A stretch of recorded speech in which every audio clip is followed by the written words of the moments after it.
नमस्कार मंडळी. आजच्या व्हिडिओमध्ये आपण बघूया की अंकुर वारिको यांचं नवीन बुक जे पैशाबद्दल सगळं डिस्कशन करतं की पैसे कसे कमवायचे, पैसे कसे स्पेंड करायचे, कसे सेव्ह करायचे, कसे इन्व्हेस्ट करायचे. ह्या सगळ्या गोष्टींबद्दल त्यांनी एकाच बुकमध्ये डिस्कशन केलं जे आहे मेक इपिक मनी. हे बुक आपल्याकडं मागच्या महिन्यामध्ये आलं होतं आणि हे बुक दिसायला खूप मोठं दिसतंय 350 पानाचं वगैरे. पण हे वाचायला तुम्हाला हार्डली 1 ते 2 आठवडे लागतील कारण की एवढं सुटसुटीत पद्धतीने पुस्तक लिहिलंय आणि एवढे मस्त सिंपल भाषेमध्ये कन्सेप्ट एक्सप्लेन केलेत की असं वाचताना तुम्ही कधी 50 पानं 60 पानं वाचले कळणार पण नाही. ह्याचप्रमाणे जे आधीचे पण बुक होते अंकुरचे ते पण ह्याच पद्धतीने लिहिले होते. जसं की डू इपिक शीट होतं, नंतर गेट इपिक शीट डन हे बुक होतं. ह्यामध्ये पण अशा पद्धतीने लिहिलंय की तुम्ही जर का एखादं पान उघडलं आणि ते वाचायला चालू केलं तर ते तिथनं तुम्ही डायरेक्टली वाचायला चालू करू शकता. अशी गरज नाही की पहिल्या पानापासूनच वाचायला पाहिजे किंवा शेवटच्या पानापर्यंतच तुम्ही वाचत गेलं पाहिजे. मधलं आदलं कुठलंही पान वाचलं तर तेवढ्यातून तुम्ही खूप साऱ्या गोष्टी शिकू शकता. कारण की अंकुरला हे कळालंय की बाबा लोकांचा आता जास्त अटेन्शन स्पॅन नाहीये. त्यांना जास्त लेंदी पुस्तकं नाही वाचू वाटत. कमीत कमी वाचल्यानंतर जास्तीत जास्त नॉलेज मिळायला पाहिजे असं प्रत्येकाला वाटतं. त्यामुळे त्याच पद्धतीने त्यांना पुस्तकं पण लिहिलेली आहेत. ह्या पुस्तकामध्ये पर्टिक्युलरली अंकुरनी पैशाबद्दलचं सगळं डिस्कशन केलं. म्हणजे जर का तुम्ही पर्सनल फायनान्समध्ये नवीन असाल, तुम्हाला जर का माहीत नाही की बाबा पैसे कसे स्पेंड करायचे, तुम्ही आत्ताच अर्निंग चालू केलंय आणि तुम्हाला माहीत नाहीये की इन्व्हेस्टिंग कसं करायचं, इन्व्हेस्टिंग इन स्टॉक्स काय असतं, मार्केट काय असतं, म्युच्युअल फंड काय असते, शेअर्स काय असतात किंवा जर का तुम्हाला माहीत नाही बेसिक फायनान्सचे रूल जसं की 50-30-20 रूल असेल किंवा इमर्जन्सी फंड असेल, अशा सगळ्या बेसिक बेसिक गोष्टी. तर ह्या सगळ्या गोष्टी अंकुरने याच बुकमध्ये सगळं एक्सप्लेन केलं की बाबा ह्या गोष्टी का महत्वाच्या आहेत, सेव्हिंग्ज का महत्वाचं आहे, सगळ्या गोष्टी ह्यामध्ये सांगितल्यात. तर ह्या व्हिडिओमध्ये आपण डिस्कस करूया की ह्या बुकमध्ये नक्की असं काय आहे ज्यामुळे तुम्ही हे वाचलं पाहिजे आणि असं कोण आहे ज्यांनी हे बुक नाही वाचलं तरी पण चालेल. तर हा व्हिडिओ शेवटपर्यंत नक्की बघा. तर नमस्कार मंडळी, मी गणेश आणि तुमचं स्वागत आहे क्युरियसली बाय गणेश या युट्यूब चॅनलवरती. आणि ह्या बुक क्लब विथ गणेश ह्या सिरीजमध्ये आपण असे नवीन नवीन पुस्तकं घेऊन येत असतो ज्यामधून आपल्याला खूप जास्त सेल्फ इम्प्रूव्हमेंट होते, चांगल्या चांगल्या गोष्टी शिकायला मिळतात. तर ह्या चॅनलला नक्की सबस्क्राईब करा जेणेकरून मलाही मोटिवेशन मिळतं असे नवीन नवीन व्हिडिओ बनवण्यासाठी. ह्या बुकच्या सुरुवातीलाच खूप एक मस्त कोट आहे, त्याच्यावरून आपल्याला कळेल की ह्या बुकमध्ये काय आपल्याला शिकायला मिळणार आहे आणि काय महत्व आहे पैशाचं आपल्या आयुष्यामध्ये. तर तो कोट काय आहे की money cannot buy you happiness but certainly lack of money can buy you misery. म्हणजे याचा अर्थ काय होतो की पैशांमुळे तुम्हाला हॅपीनेस नाही मिळत, तुम्ही खुश नाही राहत. पण जर का तुमच्याकडे पैसे नसतील तर तुम्ही नक्कीच दुःखी राहता. म्हणजे पैशांवरून खूप सारे प्रॉब्लेम तुम्ही सॉल्व्ह करू शकता. आता हेच एक्सप्लेन करण्यासाठी अंकुरने पुढं पण एक्सप्लेन केलं की पैसे असणं तुमच्या आयुष्यामध्ये का महत्वाचं आहे. त्यासाठी त्यानं 10 कारणं दिलेत. पैसे असल्यामुळे तुम्ही आयुष्यामध्ये काय काय करू शकता. ऑब्व्हियसली आपल्याला माहिती आहे की जर का पैसे असतील तुमच्याकडे तुम्ही जास्त ट्रॅव्हलिंग करू शकता, हे करू शकता ते. पण डिटेलमध्ये जर का समजून घ्यायचं झालं तर त्यामध्ये ह्यानं सांगितलं की जर का तुमच्याकडे पैसे असतील तर तुम्ही जास्त कम्फर्टेबल राहता आयुष्यामध्ये. तुम्ही जास्त वेळ तुमच्याकडे जास्त सेफ्टी असते. तुम्ही कोणतेही नवीन नवीन डिसिजन घेऊ शकता. तुम्हाला जर का करिअर स्विच करायचं तुम्ही गॅप घेऊ शकता. तुम्ही चांगलं फूड खाऊ शकता. तुम्ही चांगली जिमची मेंबरशिप घेऊ शकता. पर्सनल ट्रेनर हायर करू शकता.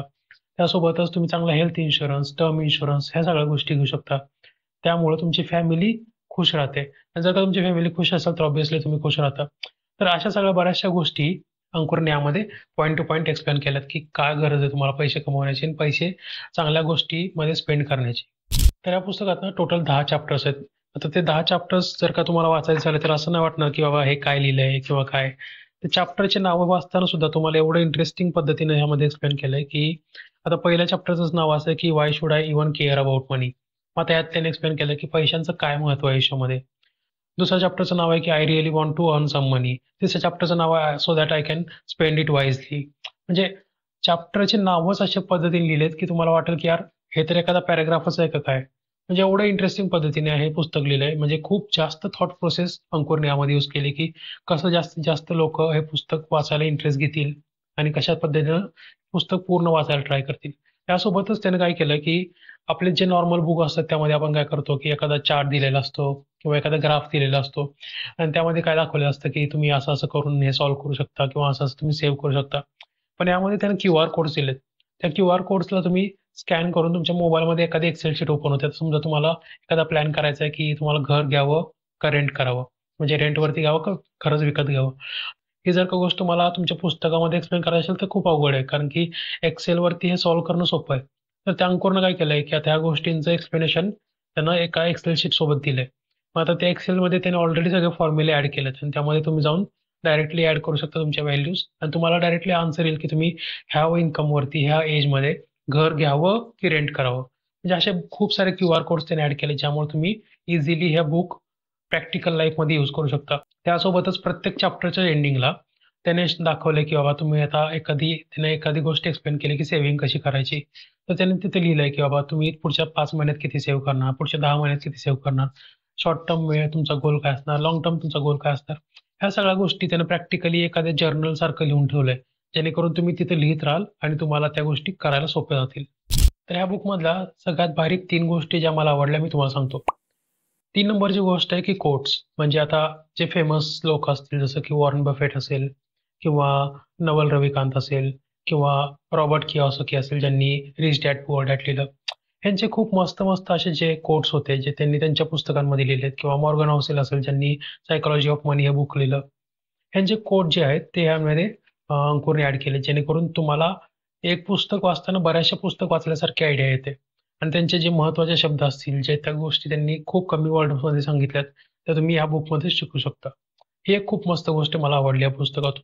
तर नंबर 2ची गोष्ट आहे की लेटर्स.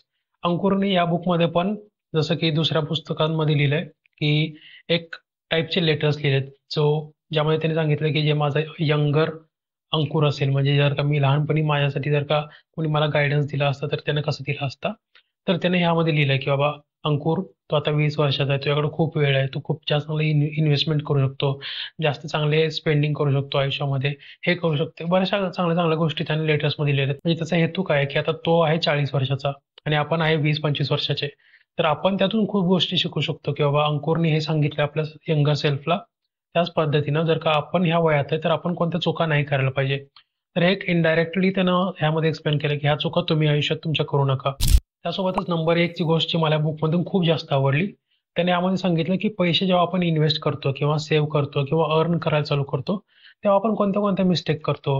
आता जसं की त्यामध्ये त्यानं सांगितलं की संक कॉस्ट फॅलेसी म्हणजे काय असतं की आता आपण एखादी इन्व्हेस्टमेंट खूप खराब केली, पण आपण त्यामध्येच पैसे टाकत राहतो आणि आपल्याला वाटतं की यातून पैसे आपले वाढतील. म्हणजे ह्यात एक्झाम्पल त्यानं कसं दिलंय की आता एखाद्या मूव्हीला जातो आपण आणि ₹300-350 तिकीट पे करून आपण ते मूव्हीचं तिकीट घेतलेलं असतं. पण निम्मा मूव्ही बघतो आणि आपल्याला ते फ्लॉप वाटतं की यार बेकार मूव्ही आहे. पण आपण ते शेवटपर्यंत बघतो कारण की आपण त्यात पैसे पे केले असतात. त्याचप्रमाणे एखादी इन्व्हेस्टमेंट आपण करतो ज्यामध्ये आपण ऑलरेडी बरेच पैसे टाकले असतात आणि ती इन्व्हेस्टमेंट खूप खराब होते आणि आपण त्यामध्येच अजून पैसे टाकतो की बाबा ह्यातून आपण बाहेर पडेल. अशा ज्या सायकॉलॉजिकल टिप्स आहेत पैशाबद्दलच्या त्या ह्याच्यात एक्सप्लेन केल्यात की बाबा आपण काही चुका नाही करायला पाहिजेत. ज्यावरून आपण चांगले चांगले डिसिजन घेऊन आपले पैसे जास्त इन्व्हेस्ट करून ग्रो करू शकतो. आता सगळ्यात महत्त्वाचा प्रश्न की हे बुक कोणी वाचलं पाहिजे आणि कोणी वाचलं नाही पाहिजे. आता बघा जर का तुम्ही ऑलरेडी पर्सनल फायनान्सचे बरेचसे बुक वाचले असतील, तुम्हाला माहिती इन्व्हेस्टमेंट काय असतं, इमर्जन्सी फंड काय असतं, सेव्हिंग्ज काय असतं, मार्केट कसं अप डाऊन होतं किंवा ट्रेडिंग काय असतं किंवा इन्व्हेस्टिंग इन स्टॉक्स काय असतं, म्युच्युअल फंड काय असतात, ETFs काय असतं, ह्या सगळ्या गोष्टी जर का तुम्हाला माहीत असतील, तर हे बुक तुम्ही नाही घेतलं तरी चालेल. तुम्हाला ऑलरेडी ह्या सगळ्या गोष्टी माहिती आहेत किंवा जर का तुम्ही ऑलरेडी अंकुरचं बरंचसं कंटेंट कन्झ्युम केलं असेल, तर ह्याच गोष्टी सगळ्यात रिपीट केलेल्या आहेत. पण जर का तुम्ही एकदम नवीन आहे ह्या सगळ्या गोष्टींमध्ये, तुम्ही आत्ताच फक्त जॉब लागलाय, 2-4 वर्ष झालेत आणि तुम्हाला अजून माहितीच नाहीये की बाबा आपले जे PFचे पैसे असतात ते कसे ॲड होतात. त्यासोबतच PPF काय असतं, EPF काय असतं, NPS काय असतं. ह्या सगळ्या गोष्टी जर का तुम्हाला माहीत नसतील, तर हे बुक तुमच्यासाठी खूप कामाचं आहे. कारण की ह्या गोष्टींमध्ये इन्व्हेस्टमेंट केल्यानंतर तुम्हाला टॅक्समध्ये पण खूप जास्त सेव्हिंग्ज मिळतं आणि तुम्ही त्यातून खूप जास्त इन्व्हेस्टमेंट ग्रो करू शकता तुमची. तर ह्या सगळ्या गोष्टी तुम्हाला जर का एकाच जागेला माहिती पाहिजे असतील, तर तुम्ही हे बुक नक्की घ्यावं. कारण की यामध्ये सगळ्या गोष्टी एका जागेत एक्सप्लेन केल्यात की कोणत्या प्रॉडक्टमध्ये तुम्ही इन्व्हेस्ट केल्यानंतर तुम्हाला किती पैसे मिळतील. तुम्ही पुस्तक घ्यायला पाहिजे की नाही आणि जरी घेतलं तर तुम्ही ह्यातून काय एक्सपेक्ट करू शकता. जर का हा व्हिडिओ तुम्हाला आवडला असेल तर या व्हिडिओला लाईक करा, चॅनलला सबस्क्राईब करा आणि बेल आयकॉनला प्रेस करायला विसरू नका जेणेकरून तुम्हाला माझा नवीन नवीन व्हिडिओ येईल तेव्हा कळत राहील. आणि जर का तुम्हाला वाटत असेल एखादा आपला मित्र जास्त स्पेंडिंग करतोय, ज्याला पैशाबद्दल अजून जास्त नॉलेज नाही, त्याला हा व्हिडिओ शेअर करा जेणेकरून त्यालाही कळेल की ह्या बुकचं काय महत्त्व आहे आयुष्यामध्ये. So thank you for watching. Stay curious. Bye bye.